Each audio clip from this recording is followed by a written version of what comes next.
Ya, pemirsa kembali di dialog Anies Pagi pada hari ini dengan tema menanti oposisi sejati dengan masih bersama Mas Gun-Gun Herianto, analis komunikasi politik, dan tadi kita cepat membahas di break tadi.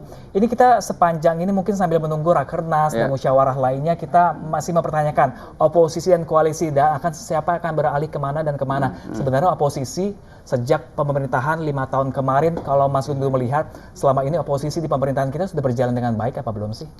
Menurut saya sangat belum optimal, sangat belum terartikulasikan dengan baik. Kenapa? Karena hakikat oposisi itu kan sebenarnya dia bisa mengontrol jalannya pemerintahan dan memberi pandangan-pandangan konstruktif secara berbeda dengan arus utama dari pemerintahan atau kekuatan penyokongnya. Contoh misalnya, ini ada orientasi pembangunan infrastruktur misalnya ya, satu contoh aja. Ternyata misalnya ada disorientasi dari pembangunan infrastruktur, maka kekuatan oposisi harus mengontrol itu, mulai dari budget, mulai dari kebijakannya, mulai dari implementasinya dan lain-lain. Apa kritik paling mendasar bagi kekuatan oposisi saat ini dan 5 tahun sebelumnya? Yaitu soal kanalisasi kritik publik yang belum terwadahi dengan baik. Kan kritik itu harus ada kanalnya.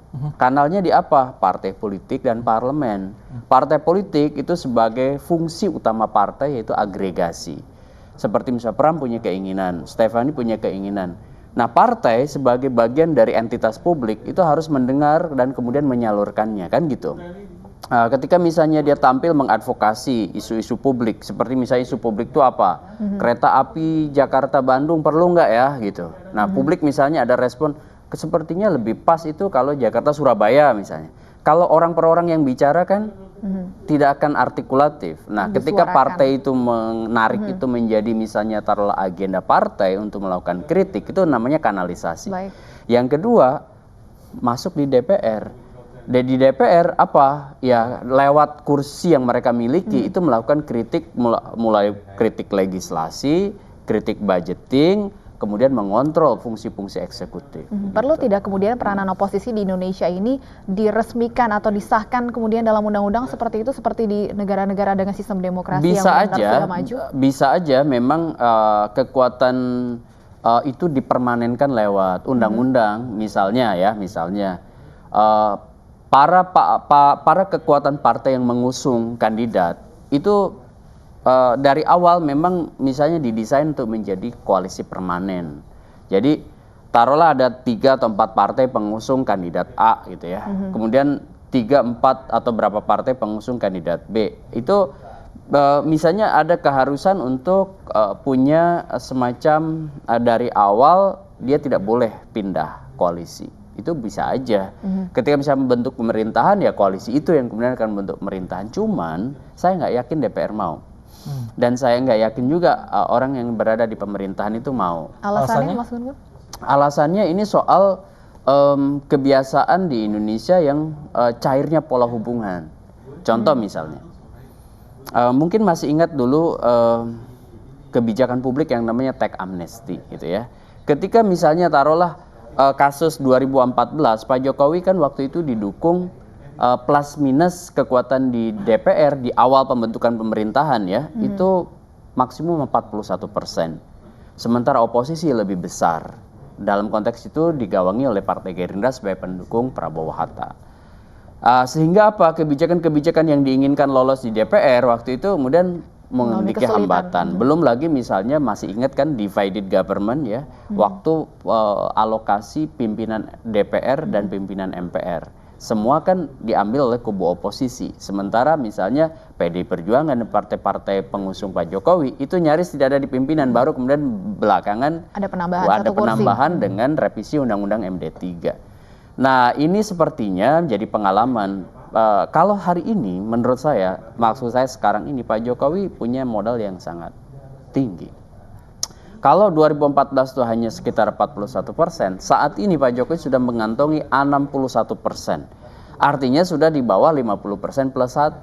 Dengan tanpa menambah Gerindra, tanpa menambah PKS, tanpa menambah Partai Demokrat dan PAN, Sebenarnya Pak Jokowi sudah relatif aman di DPR gitu dengan 61%. Kalau bicara itu. untung rugi politik, kemudian untuk 4 partai yang sebelumnya mendukung pasangan yang berbeda dengan Pak Jokowi ini sebenarnya seperti apa sih ke depannya? Kalau tadi dikatakan kan sudah cukup sebenarnya koalisinya sehingga tidak perlu lagi ada penambahan-penambahan.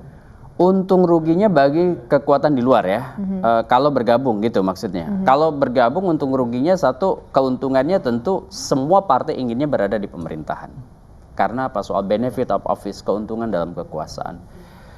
Punya menteri itu tentu jadi representasi simbolik sekaligus fungsional. Partai ini bisa berfungsi banyak hal ketika misalnya ada wakilnya di kabinet. Saya pikir ya semua partai itu punya mimpi dan punya keinginan untuk mendapatkan power. Dan salah satu power itu ada di posisi pemerintahan. Jadi how to get the power itu salah satunya dijawab dengan representasi mereka di pemerintahan. Itu keuntungan pertama. Keuntungan kedua adalah publicity. Karena kalau dengan berada di pemerintahan dia dapat publicity. Publicity kan bukan publikasi ya. Di situ ada respect, di situ ada goodwill, di situ ada understanding, di situ ada popularity. Nah, aspek keempat ini popularitas. Kenapa? Dengan ada di panggung pemerintahan itu misalnya taruhlah menteri A atau menteri B atau berada dalam misalnya kongsi pemerintah itu biasanya dapat publicity selama 5 tahun. Makanya biasanya keuntungan bagi partai yang berada dalam kekuasaan kalau dia mampu mengartikulasikan dengan baik dia bisa menjadi political publicity sendiri bagi mereka. Kerugiannya sekarang kalau awalnya di kongsi berbeda terus pindah itu akan dianggap atau dicap dalam persepsi publik sebagai inkonsisten. Nah itu 2024 ya kita lihat nanti ya. Contoh misalnya partai yang konsisten PKS. Partai PD Perjuangan waktu era Pak SBY 10 tahun 10 tahun dia kekuasaan.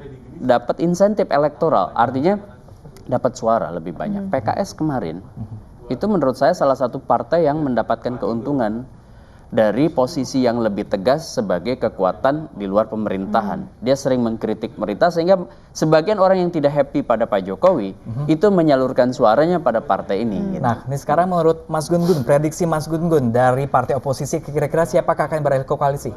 Oke, prediksi saya bikin garis kontinum. Di sini kan ada PD Perjuangan, di sini titik terluarnya ada PKS. Menurut saya PKS yang agak sulit bertemu dengan pemerintahan Pak Jokowi. Baru setelah PKS agak ke dalam itu Partai Gerindra. Gerindra itu juga menurut saya kalau mau jujur dengan basis konstituennya itu sebagian besar basis konstituen Partai Gerindra tidak menghendaki bergabung dengan pemerintahan Pak Jokowi. Ini kalau mau membaca hasil beberapa riset terkait dengan persepsi basis konstituen Partai Gerindra. Tetapi bisa aja elitnya kemudian bernegosiasi dan akhirnya bisa bergabung dengan kekuasaan Pak Jokowi. Ke dalam lagi yang kemungkinan gampang berkoalisi di kubunya Pak Prabowo kemarin itu adalah Partai Amanat Nasional dan Partai Demokrat paling tengah. Jadi Partai Demokrat kalau diajak kemungkinan besar sulit untuk menolak, bahkan mungkin justru berkeinginan dan kalau kita lihat kemarin berinisiatif paling banyak itu untuk berkomunikasi dengan Pak Jokowi. Oke, sudah terlihat ya kesimpulan seperti apa. Baik, terima kasih banyak Mas Sama-sama. Gun-Gun atas Sama-sama. diskusinya pagi hari ini.